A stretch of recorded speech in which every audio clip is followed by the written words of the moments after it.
That when I was in school, that's okay. Look, she's allowed to do anything you want. Kids rule in my house, okay? What's the matter? What's the matter? I don't blame you. I'm bored with me too. Yeah.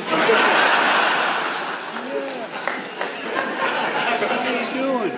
This is Joe Biden during a ceremony honoring UConn for winning the NCAA championship in men's basketball, where a baby started crying mid-speech, and we got a brief reminder of what it's like to have someone in the White House capable of empathy. And if you think that's a shot against Trump, it is. And I say that because we have the misfortune of being able to directly compare Joe Biden and Donald Trump on this exact issue. Here's Trump when a baby interrupted his speech. Let me know if you can spot the difference. Ripped us absolutely to shreds.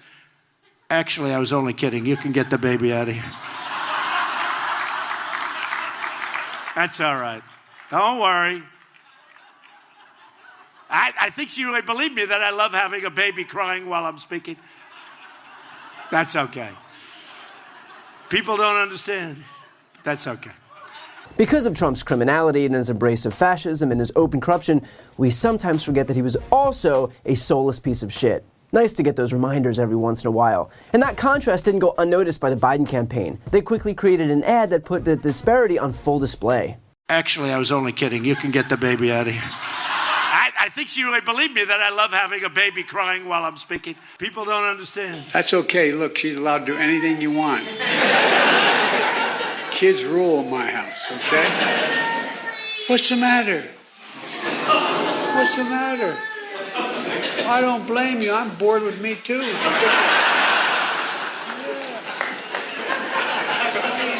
Now, I know that character might seem like an irrelevant detail, but let's not forget that Trump's god-awful character informed his decisions as president.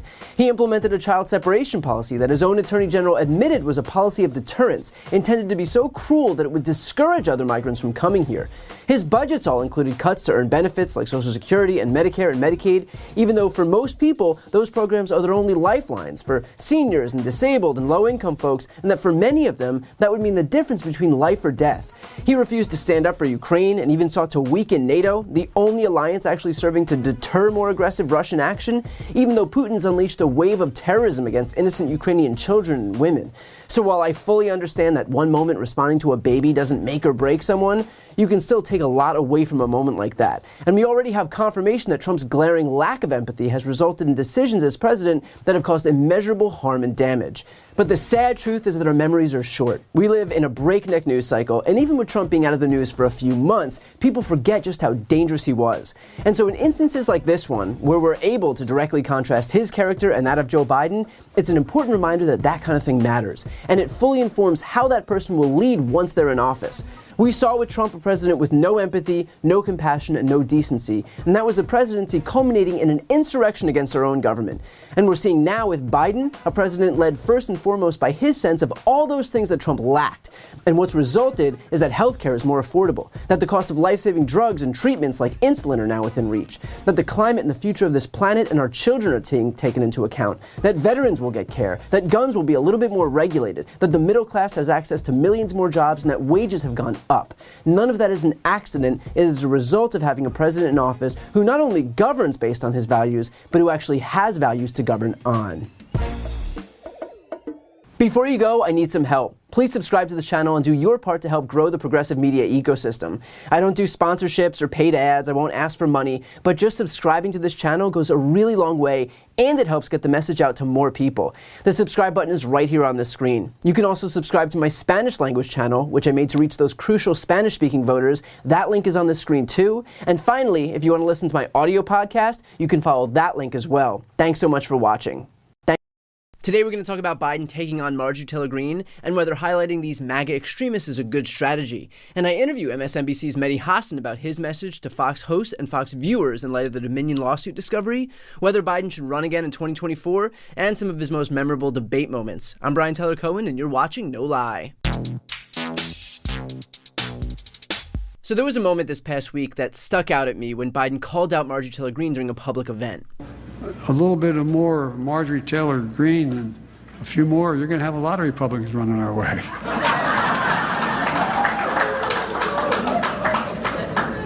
Isn't she amazing? Oof. And I've been waffling back and forth because, on one hand, I think it's worth it to shine a spotlight onto her antics, but on the other hand, this is what she wants. I mean, for someone who traffics in the attention economy, getting name-checked by the President of the United States is like it. And I'll watch her double, triple, quadruple down, and I'll think to myself, she very, very clearly wants the attention. She's not moderating her positions. In fact, she's getting even more extreme because she recognizes that she gets even more attention. And so how can it be right to give her exactly what she wants? And it's true, talking about her does give her what she wants. But I think we have to dispose of this notion that Marjorie Taylor Greene and these other MAGA extremists are these brilliant tacticians. They're not. They are crazy people who won in deep red districts that would elect a paper bag if it had an R next to its name. That she wants attention doesn't mean that she's employing some brilliant strategy and that we're all falling for her four-dimensional chess. It just means that she wants the attention. That's it. And us giving her the attention that she wants is a small price to pay for allowing the rest of the country to see what the face of the GOP is. That's the flip side of this that Marjorie Taylor Greene can't appreciate because she doesn't have self-awareness. She is bad for the Republican Party. She is bad for swing voters. She's bad for independents. She's bad for conservatives who are tired of the circus. She allows the Democrats to put a face to the lunacy. And she's doing her own party no favors by constantly shoehorning herself into the news every day with a new news story. So if giving her, like, the dopamine hit that she's looking for by covering her in a video or a podcast means that a few more swing voters out there can see what the GOP has become, I think that that's a price worth paying. And I know, by the way, that there's an obvious comparison to be made to Trump here, that the media did this in 2016 and gave him wall-to-wall coverage, and he leveraged that attention into winning the presidency. But there are some obvious differences here. Trump back then was unknown. He was running for president against like 20 other people who were all vying for eyeballs and running against Hillary Clinton, who is historically unpopular. Now, in 2023, we've done the whole Republican extremism thing. Trump couldn't get reelected. His endorsed MAGA candidates all lost in midterms. Republicans are shedding support from soft Republican voters and from independents and losing in the suburbs, all of which is to say that these two situations aren't the same. What Trump played to his advantage in 2016 is a marked disadvantage today. The only people who haven't been able to internalize that are the very people who keep losing. And by the way, Biden knows that. The White House knows that. To give you an idea of how disciplined their messaging strategy is, I don't think Biden even uttered Trump's name from his inauguration until February of 2022, when I asked him about it during my interview with him. Like, I seriously think that this moment right here was the first mention of Trump's name during his entire presidency. Looking overseas, obviously, we're seeing now that Russia has invaded Ukraine in defiance of not only Ukraine's sovereignty, but also warnings from the international community. And yet, at the same time, we have someone like Donald Trump who's come out and praised Putin's savvy and genius just in advance of him attacking Ukraine. And other Republicans have rallied to Putin's side as well. What's your message to Trump and others in light of Putin's attacks?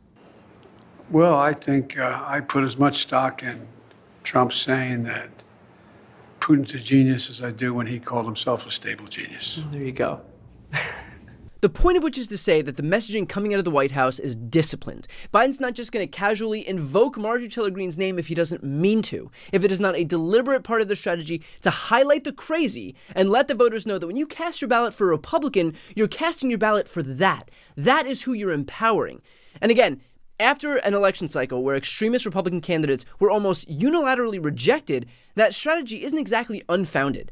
So as far as Marjorie Taylor Greene goes, if she wants to put the crazy on full display, I'm not going to be the one to help out the GOP and hide it for them. I didn't elect her. I didn't make her best buds with the speaker. I didn't put her onto committees. I didn't make her the face of the party. They did. And far be it from me to help sanitize that party for them. They made their beds. Now they've got a lie in them. Here's a preview of my interview with Mehdi Hasan. We found out recently that Fox was knowingly spewing bullshit about the 2020 election thanks to discovery in the Dominion trial. What's your message, not just to Fox, but Fox viewers in light of this? You're being lied to. That's what the evidence tells us. You are being lied to by Fox hosts who say one thing in private and one thing in public, one thing to each other on text and another thing on air when the cameras are rolling. And Brian, you and I, we are condemned as members of the fake news press, of the liberal media. We're often seen by the right as people who look down on conservative voters. We disrespect people in the red states. We don't value them.